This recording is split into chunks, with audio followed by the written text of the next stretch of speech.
अपने पिता के साथ एक जंगल में रहती थी। उसकी माँ को गुजरे हुए 2 साल हो चुके थे। एक दिन टुनटुनी के पिता बीमार पड़ गए। बीमारी की हालत में वो सोचने लगा, इतनी ज्यादा तबीयत खराब है, अगर मुझे कुछ हो गया तो टुनटुनी की देखभाल कौन करेगा। मैं आज ही अपने मालिक को बुलाऊंगा कि वो मेरी बेटी को गोद ले ले और उसकी अच्छी तरह से देखभाल करे। आखिर मैंने अपने मालिक की इतनी सेवा जो की है, मालिक मेरी बातों को नहीं टालेंगे। 2 दिन से बीमारी के कारण टुनटुनी का पिता टुन्नू काम पर नहीं जा रहा था। तब उसका मालिक कहता है, अरे टुन्नू, क्या हुआ भाई तुम्हें? तुम 2 दिनों से काम पर नहीं आ रहे हो, इसलिए मैं तुम्हें आज देखने के लिए आया हूँ। सेठ जी, अच्छा किया जो आप आ गए। मैं आज ही आपको याद कर रहा था। ऐसा लगता है अब मैं नहीं बचूंगा सेठ जी। ये मेरी बेटी है टुनटुनी, मैं चाहता था आप इसकी देखभाल करें। ठीक है टुन्नू, मैं अपनी पत्नी से पूछकर तुम्हें बताऊंगा। घर जाकर कड़कनाथ अपनी पत्नी सुंदरी कौवी को ये बात बताता है। सुंदरी कौवी, मेरे कारखाने में एक पक्षी काम करता है। आजकल वो बहुत बीमार है। वह चाहता है कि मैं उसकी बेटी को गोद ले लूं। क्या तुम उसके लिए राजी हो? अरे कड़कनाथ, क्या बात करते हो जी? हमारा तो खुद ही एक बेटा है कालू, और मैं वर्कर की बेटी को क्यों गोद लूं? ऊपर से उसके पढ़ाई का खर्चा, फिर उसकी शादी की चिंता। मुझे तो ये ठीक नहीं लग रहा है। अरे सुंदरी कौवी, तुम जरा दिमाग से सोचो। वो पक्षी जो कुछ ही दिन का मेहमान है, मैं इतना पागल थोड़ी ना हूँ कि मैं एक मजदूर की बेटी को गोद लेकर अपनी बेटी बना लूं। मैंने तो सोचा कि तुम्हें एक मुफ्त की नौकरानी मिल जाएगी। ये तो बिल्कुल पते की बात कही है आपने। अब कड़कनाथ टुनटुनी को लेने जाता है। अपने पिता से अलग होते समय टुनटुनी फूट फूट कर रोती है।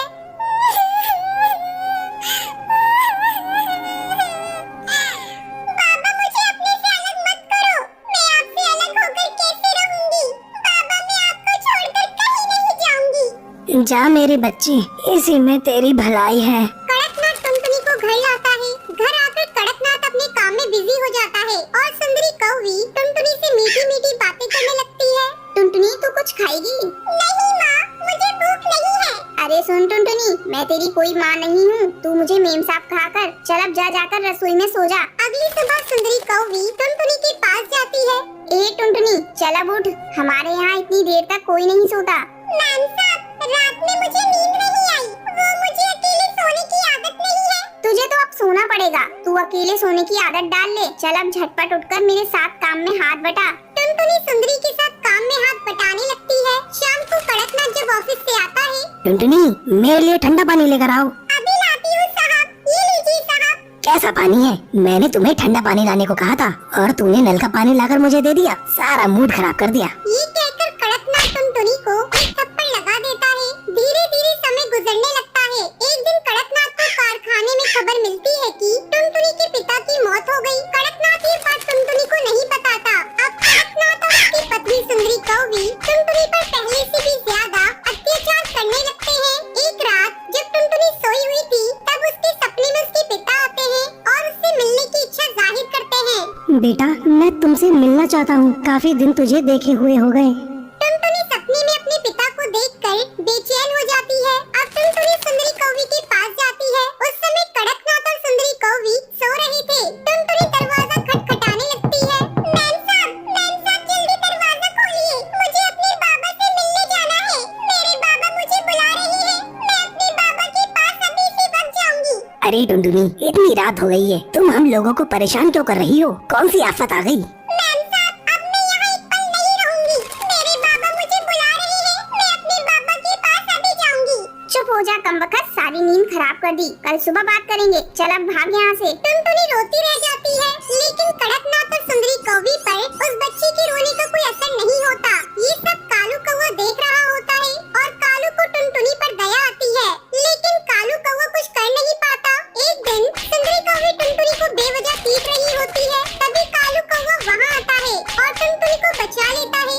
माँ, आप में जरा सी भी दया नहीं है? कोई इस तरह किसी को मारता है क्या? अब टुनटुनी यहाँ नहीं रहेगी। मैं कल ही इसे इसके बाबा के यहाँ छोड़ कर आता हूँ। अगले दिन कालू कौवा टुनटुनी को उसके बाबा से मिलाने ले जाता है। वहाँ जाकर टुनटुनी को पता चलता है कि उसके बाबा इस दुनिया में नहीं रहे। ये सुनकर टुनटुनी बहुत रोती है। तभी कालू कौवा टुनटुनी से कहता है, टुनटुनी, अब तो तुम्हारे बाबा भी चल बसे और मेरे घर तुम ठीक से रह नहीं पाओगी। मेरी माँ तुमको चैन से रहने नहीं देगी। तुम अब अकेली हो। तुम बुरा ना मानो तो मुझसे शादी करोगी? टुनटुनी को कालू कौवे की बात सुनकर अच्छा लगता है और टुनटुनी इसको शादी के लिए हाँ कर देती है। फिर वो दोनों एक साथ खुशी खुशी रहते हैं।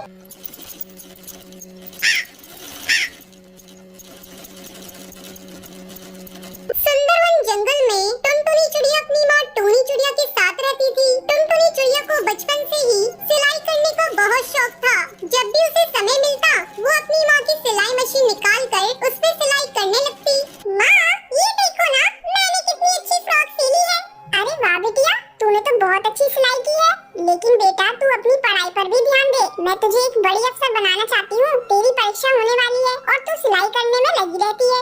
माँ, मुझे सिलाई करना अच्छा लगता है। मैं पढ़ाई के साथ साथ सिलाई करना भी सीखूंगी। मैं कुछ नहीं जानती। आप मेरा दाखिला किसी सिलाई सेंटर में करवा दो। ठीक है टुनटुनी, जब तेरा इतना ही मन है तो मैं तेरा दाखिला किसी सिलाई सेंटर में करा देती हूँ। अगले दिन टूनी चिड़िया टुनटुनी का दाखिला एक सिलाई सेंटर में करवा देती है। अब टुनटुनी पढ़ाई के साथ साथ सिलाई भी मन लगा कर सीखने लगती है। कुछ ही दिनों में टुनटुनी की स्कूल की पढ़ाई हो जाती है। एक दिन टूनी की सहेली बबली कबूतरी उसके घर आती है। अरे टूनी, ओ टूनी, कहाँ है? जल्दी आ। तब टुनटुनी चिड़िया कहती है, आंटी वो माँ घर पर नहीं है, पड़ोस में गई है। आप बैठिए, मैं उन्हें अभी बुला कर लाती हूँ। तुम टुनटुनी हो ना? कितनी बड़ी हो गई है। जब मैंने तुझे देखा था उस समय तू बहुत छोटी थी। पहचाना मुझे? मैं तेरी बबली आंटी हूँ। टुनटुनी, तू जाकर अपनी माँ को बुला ला। टुनटुनी चिड़िया पड़ोस में अपनी माँ को बुलाने के लिए चली जाती है। थोड़ी देर बाद टुनटुनी चिड़िया अपनी माँ को लेकर घर आती है। अरे बबली कबूतरी, तू कब आई? टुनटुनी तू जा जाकर चाय बना ला। फिर टूनी चिड़िया बबली कबूतरी से बातें करने लगती है। बबली कबूतरी टूनी से कहती है, टूनी तेरी बेटी बहुत प्यारी है। मैं इसे अपने घर की बहू बनाना चाहती हूँ। मेरा बेटा बंटी वकील है और उसके लिए मुझे तेरी बेटी जैसी ही संस्कारी बहू चाहिए थी। तेरी बेटी मुझे बहुत पसंद है। तुझे इस रिश्ते से कोई एतराज तो नहीं है ना? नहीं नहीं बबली कबूतरी, ये तुम कैसी बातें कर रही हो? मुझे इस रिश्ते से कोई एतराज नहीं है। मैं लाख कोशिश करके भी इतना अच्छा रिश्ता ढूंढ नहीं पाती। जल्दी टुनटुनी चिड़िया और बंटी कबूतर की शादी हो जाती है। शादी के कुछ ही दिन में टुनटुनी चिड़िया एक बच्चे की माँ बन जाती है। ससुराल में सभी लोग उससे खुश थे। एक दिन बंटी कबूतर टुनटुनी चिड़िया से कहता है, टुनटुनी, आज ऑफिस में कुछ ज्यादा ही काम है। मैं रात को देर से घर लौटूंगा, तो मेरा इंतजार मत करना। इतना कहकर बंटी कबूतर वहाँ से चला जाता है। लेकिन थोड़ी देर बाद कालू कौवा तेजी से उड़ता हुआ उसके घर आता है। गजब हो गया टुनटुनी बहन। जब बंटी कबूतर अपने ऑफिस जा रहा था तब एक बाज ने उस पर हमला कर दिया, जिसमें उसकी मौत हो गई। इतना सुनते ही टुनटुनी चिड़िया रोने लगती है।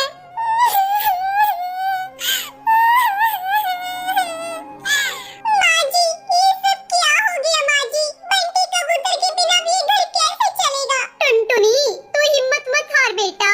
ऊपर वाले की मर्जी के आगे किसी की नहीं चलती। इस तरह कुछ दिन गुजर जाते हैं। टुनटुनी चिड़िया अपना दुख भुलाकर सिलाई का काम करना शुरू कर देती है। आस पड़ोस के पक्षी उसके पास अपने कपड़े सिलवाने के लिए आने लगते हैं। एक दिन हरी काकी उससे कहती है, टुनटुनी तू तो इतनी अच्छी दर्जी है, इसके बारे में तो मुझे पता ही नहीं था। कम पैसों में बहुत अच्छे कपड़े सिल देती है। तू ऐसा कर, अपना एक बुटीक खोल ले। हाँ काकी, आपका सुझाव बहुत अच्छा है। मैं जल्दी ही अपना बुटीक खोलूंगी, लेकिन इसके लिए पहले मैं माँ जी से इजाजत लूंगी। हरी काकी के जाने के बाद टुनटुनी चिड़िया अपनी सास से बुटीक खोलने की इजाजत मांगती है। माँ जी, क्यों ना मैं अपना एक बुटीक खोल लूं? इससे अच्छी कमाई हो जाएगी। ठीक है टुनटुनी, तुझे जो अच्छा लगे वो कर। तू अपनी बुटीक का अच्छे से काम कर, मैं तेरे बच्चे को संभाल लूंगी। जल्द ही टुनटुनी चिड़िया अपना बुटीक खोल लेती है। अब उसकी कमाई पहले से दुगनी हो गई थी। इस तरह टुनटुनी चिड़िया खुशी खुशी अपनी जिंदगी बिताने लगती है। सुंदरवन जंगल में कालू कौवा अपनी बीवी टुनटुनी और अपनी माँ टूनी के साथ रहता था। टुनटुनी और कालू कौवा टूनी के साथ बिल्कुल अच्छा बर्ताव नहीं करते थे। एक दिन कालू कौवा काम के लिए निकल जाता है। टूनी को बहुत भूख लगती है। वो टुनटुनी को आवाज लगाकर बोलती है, टुनटुनी बेटा कुछ खाने को बना दो, बहुत भूख लग रही है। दोपहर भी हो गई है, मुझे दवाई लेनी है। खाने को भी मैं ही बना कर दूंगी। आपके हाथ पर क्या काम नहीं करते? दिन भर परेशान कर देती हो, कुछ तो काम कर लिया करो। बेटा मुझसे काम नहीं होता, वरना मैं तुम्हें परेशान नहीं करती, मैं खुद ही सब कर लेती। हाँ हाँ, खाना खाने को बोल दो बस, तो भर भर कर खा लोगी। और थोड़े से काम का बोल दो तो हाथ पैर नहीं चलते इनके। इतना बोलकर टुनटुनी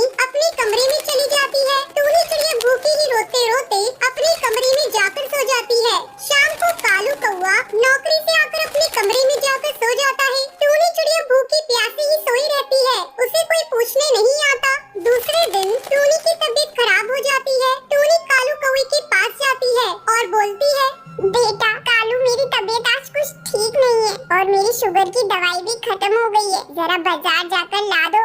अरे माँ, तुम्हें पता है ना खर्चे कितने बढ़ गए हैं। मैं परेशान हो गया हूँ इन रोज रोज के खर्चों से। खैर, आपकी दवाई ला कर दे दूंगा। और सुनो माँ, टुनटुनी को परेशान मत करना, वो बेचारी थक जाती है पूरे दिन घर का काम करते करते। पर बेटा, मैंने कहाँ परेशान करा बहू को। चुप करो माँ, तुम्हारी नियत और सीरत मैं अच्छे से जानता हूँ। तुम बस चुपचाप एक कोने में पड़ी रहा करो। कालू अपनी माँ को बुरा भला कहकर काम पर चला जाता है। जब शाम को घर लौटता है तो टुनटुनी टीवी पर सीरियल देख रही थी और माँ टूनी एक कोने पर चुपचाप बैठी कालू बेटे का रास्ता देख रही होती है। कालू कौवा जैसे ही अंदर आता है, फिर टूनी उसके लिए पानी लेकर आती है और बोलती है, ले बेटा पानी पी ले, थक गया होगा ना।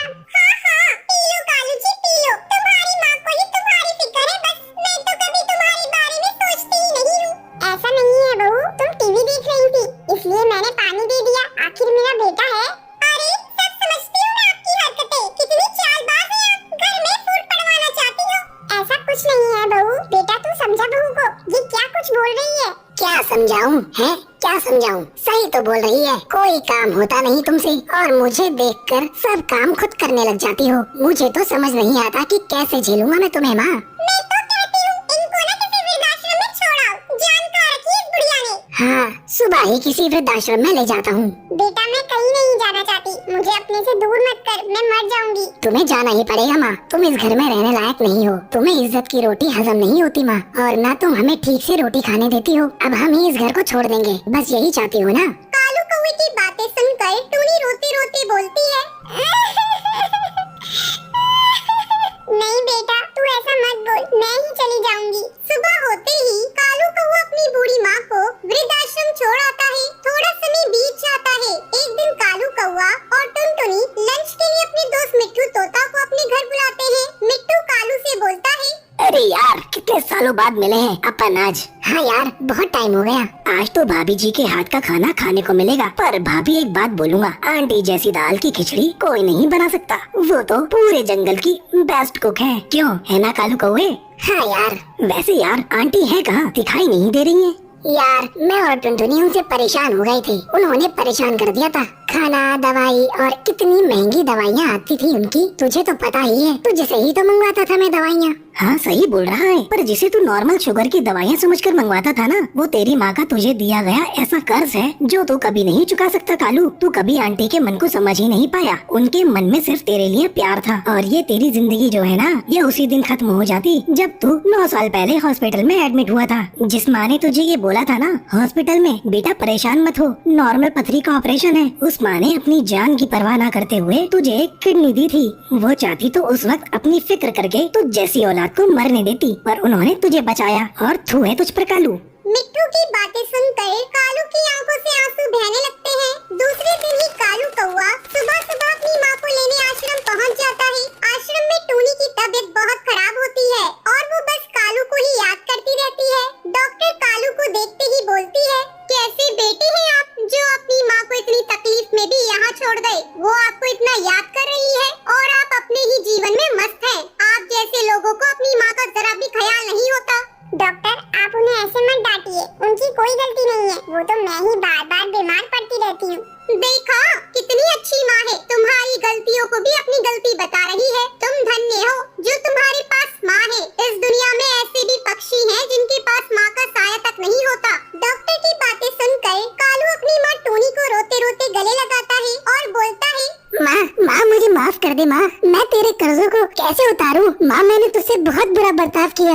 माँ जी, मैंने भी बहुत बुरी तरह से आपको परेशान किया, मुझे माफ कर दीजिए माँ जी। अरे मेरे बच्चों, माँ कभी अपने बच्चों से नाराज होती है? मैं तो बस हमेशा तुम्हें खुश देखना चाहती हूँ।